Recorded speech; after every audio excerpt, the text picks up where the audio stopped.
Corona बाधित रुग्ण आढळल्यानंतर त्या परिसरामध्ये कोरोना संसर्गाची लागण अजून कोणाला होऊ नये यासाठी खबरदारीचा उपाय म्हणून सुंदर परिसर सील करून कंटेनमेंट झोन म्हणून घोषित करण्यात येतो। तर अशाच कंटेनमेंट झोनच्या संख्येत वाढ होऊन बघता बघता खामगाव शहरातील विविध परिसरात आता 4 कंटेनमेंट झोन तयार झाले आहे। खामगाव शहरात 16 मे 2020 पासून जवळपास 20 दिवसात 4 कंटेनमेंट झोन तयार झाले आहेत।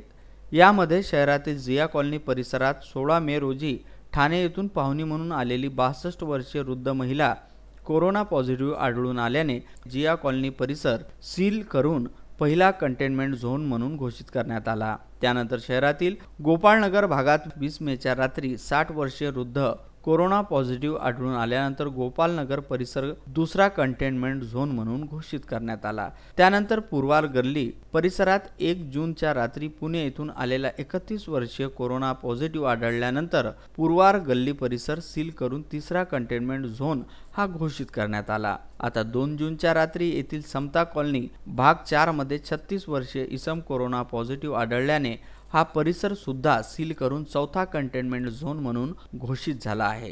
त्यामुळे दिवसेंदिवस शहरातील कंटेनमेंट झोनची संख्या वाढत असल्याचे दिसून येत आहे। वरिष्ठ पत्रकार मोहम्मद फारूक, विदर्भ न्यूज, खामगाव।